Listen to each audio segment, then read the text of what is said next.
Hi guys, welcome to Know Math. My name is Sir Bench Antonio, and in this video, we will discuss geometric sequence. This lesson is intended for high school mathematics, especially for grade 10 students. If you are not yet subscribed on my channel, please hit like and subscribe for more of my videos and for you to get notified once I uploaded my new video. Before we start discussing the geometric sequence, let us recall that the arithmetic sequence is being formed by addition. It is adding a negative or a positive number which is constant. In geometric sequence, it is being formed by multiplication. We have this what we call common multiplier or what we call the common ratio. This is the number that we are multiplying in each of every term. And this common ratio has a symbol of R. So let's say we have this example of a sequence which is 1, 2, 4, 8, and 16. So if you have observed that we are multiplying by 2 in each of every term, that the common ratio that we have is 2. That is our constant multiplier. Okay? I have here a basic comparisons between the geometric sequence and arithmetic sequence.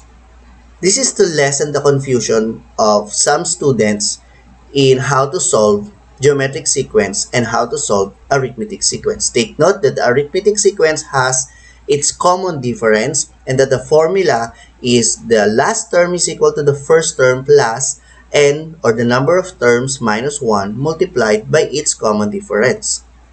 In geometric sequence, since that the graph of the geometric sequence is an exponential graph, so we have this what we call exponent of r, the exponent of our common ratio. So the formula would be a sub n, which is the last term, is equal to the first term multiplied by its common ratio raised to n minus 1, which is the number of terms. So these are some comparisons between the geometric sequence and arithmetic sequence, and take note of the formulas. Let us try an examples on how are we going to solve geometric sequence. If a sub 1 or the first term is 4 and the common ratio is negative 2, where the number of terms is 6, find the nth term of the geometric sequence. And the formula that we will use, of course, the formula for the geometric sequence, a sub n is equal to a sub 1 times r raised to n minus 1. You have to get first the values of each of every elements that you can see in the formula.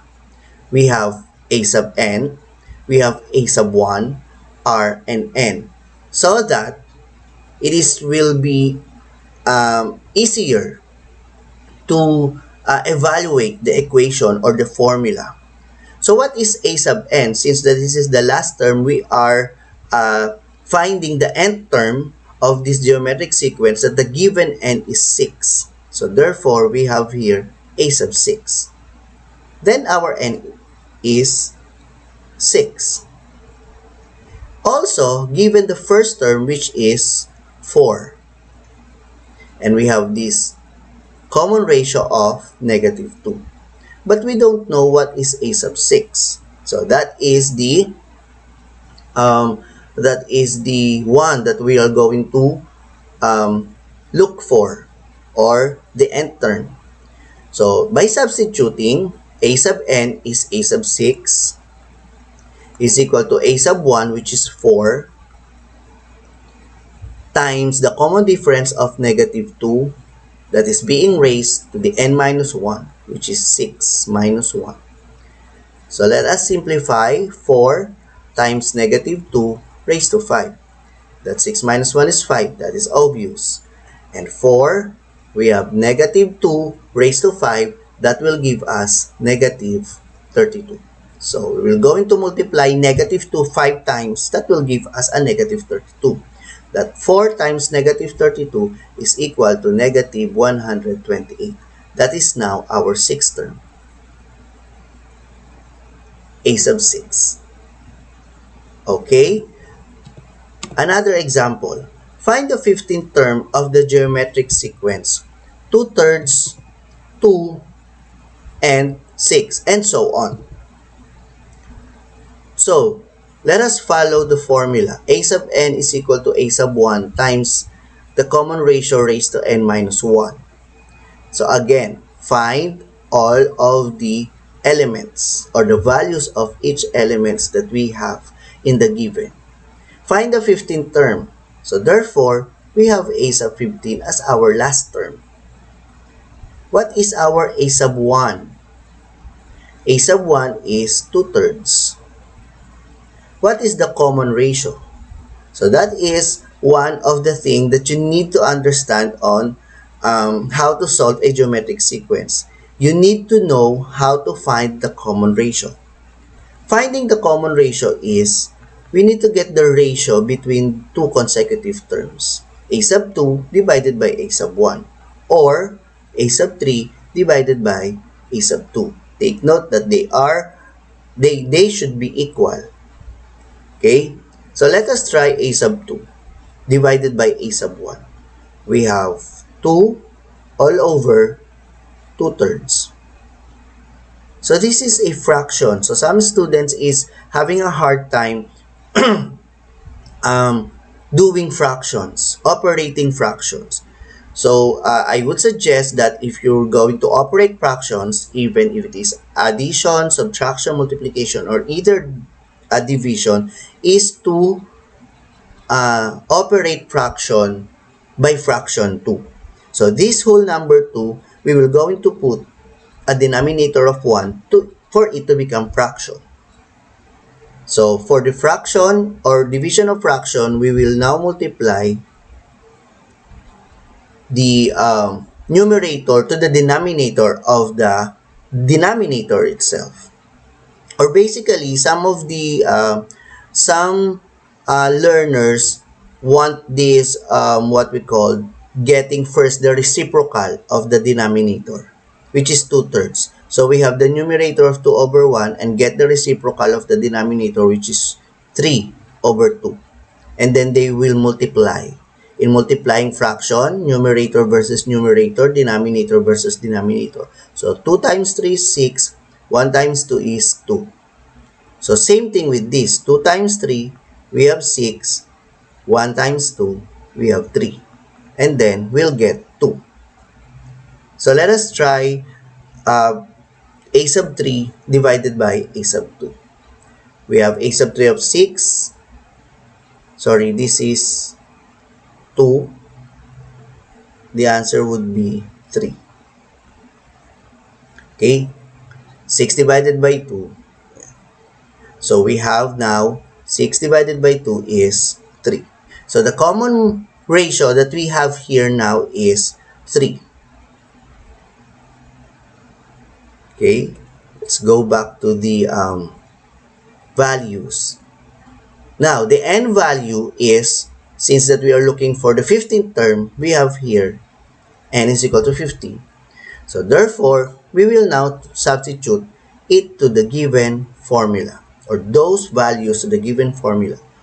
So a sub n is a sub 15 is equal to the first term, which is 2/3, and our value is 3 raised to 15 minus 1.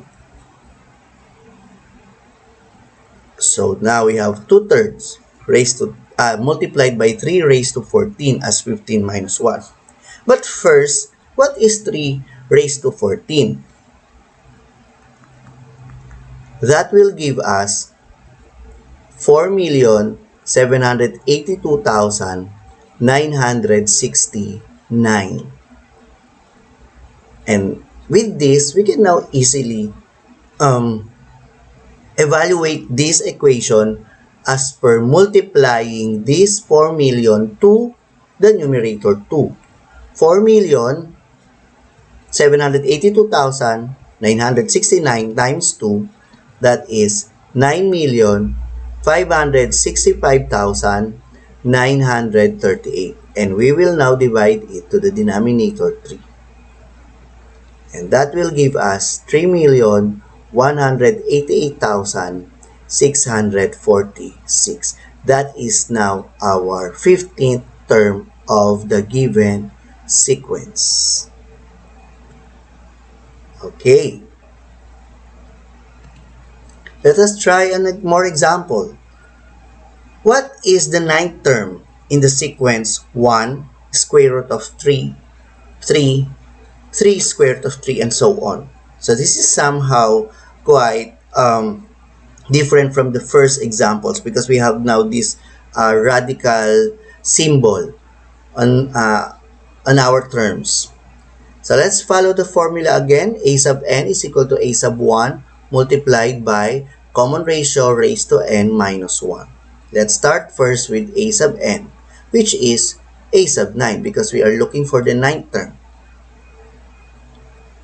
And first term is 1 as our first term, second term, third term, and fourth term. Our common ratio, let's start with n first. The n value is 9 as we have a sub 9. So what is the common ratio? Again, following or how to get the common ratio is to get the ratio of the two consecutive terms. A sub 2 divided by a sub 1. A sub 2 is the square root of 3. A sub 1 is 1. That square root of 3 divided by 1 is the square root of 3. Let's prove that square root of 3 is the common ratio by getting the next common ratio. A sub 3 divided by a sub 2. We have 3 divided by square root of 3. So we cannot divide this as we need first to rationalize this fraction because we do not have a radical we should not have a radical symbol on the denominator. By rationalizing, we will multiply it by square root of 3 over square root of 3, which is also equivalent to 1. So nothing will happen if we're going to multiply this by 1. So the same value will come up. So 3 times square root of 3 is 3 square root of 3. Square root of 3 times square root of 3, that will give us square root of 9. That square root of 9 is 3. And in this case, we can now divide 3 by 3. That will give us 1 and remaining square root of 3. Therefore, the value of r is the square root of 3. Okay. So we have now these values. So we will now substitute all of the values to the formula. A sub n is a sub 9. A sub 1 is 1 multiplied by the common ratio of square root of 3 raised to 9 minus 1. So we have here 1 times the square root of 3 raised to 8. So how are we going to solve a radical with an exponent? So recalling the lesson in radical, that square root of 3, that square root of 3 is also 3 raised to 1 half. Or here, much better, 3 raised to 1 half. So if we have that, 1 times 3 raised to 1 half raised to 8, by the loss of exponent, we can multiply 1 half and 8. And that will give us 3 raised to 8 over 2. 3 raised to 8 over 2 is 3 raised to the 4th power. Because 8 divided by 2 is 4. So therefore, we have 1 times 3 raised to the 4th power. And what is 3 raised to the 4th power? That is 81. So 1 times 81, therefore, a sub 9 is 81. Okay, so it looks like it looks like hard to solve, but since that we have this formula and we have some rules that we are following in mathematics, so this can easily be solved. Okay, so a sub 9 is 81. Another example, if a sub 5 is 162, and then the common ratio is 3, find the first term of the geometric sequence. So, following the formula of a sub n is equal to a sub 1 times r raised to n minus 1. Find a sub n. A sub n is already given as a sub 5, that it is 162. A sub 1, or the first term. Since we need to find the value of the first term as it is our problem, so that is the missing one. Your r value is given, which is 3, and then n value, as we have a sub 5 as our last term, we have 5 as the value of n. So let us substitute to find a sub 1. But before that, I would like you to learn how to derive formula for you to easily find or easily you can use this derivation of the formula. That we have the a sub n is equal to a sub 1 times r raised to n minus 1. Since that we are looking for the value of the first term, we can now divide these both by r raised to n minus 1, both sides, for us to cancel this one. As a sub 1 is there, therefore, a sub 1 formula is equal to a sub n over r raised to n minus 1. So this one, we can use this formula for us to solve a sub 1 value. But it's still up to you if you're going to use this formula. Same thing, same answer will arrive. Okay? So let us use this new derived formula that a sub 1 is equal to a sub n over r raised to n minus 1. So we have here a sub n of 162. The r value is 3 raised to 5 minus 1. That 162, we have 5 minus 1 is 4. The 3 raised to 4 is 81. 162 divided by 81, that will give us 2. Therefore, a sub 1 is 2. Alright, if you're going to use the original formula, it will be the same thing. Look. So if we have a sub n of 162, a sub 1 which is missing, your r is 3 raised to 5 minus 1, which 3 raised to 5 minus 1 is 4, and that will give you 81. This is 162, and now we can divide both sides by 81, cancel it out. Therefore, 162 divided by 81 is 2. So same thing. So either of the two formulas you can use for you to find the first term. Next example, what term is 1280 in the geometric sequence with a common ratio of 4 and the first term of 5? So in this case, if we're going to observe the formula that a sub n is given, which is 1280, as it is the given, the question is asking what term is 1280. We don't know what term is it like. Is it on the 20th term? Is it on the 25th term? And so on. So that is what we are going to find out. So your first term is given, which is 5. The common ratio is given, which is 4. The n value is the one that we're going to find out. That, if we're going to find the n value, and that is the term of 1280. Okay, substituting those values in the formula, we have 1280 as our a sub n, and a sub 1 is 5. The common ratio is 4, we have n minus 1. So we don't know what n is. Then, we have 1,280 equals 5. I'm sorry.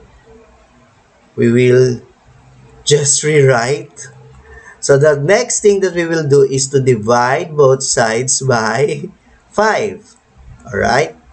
So never mind what I have done a while ago or what I did a while ago. 1,280 is what number? What do you think?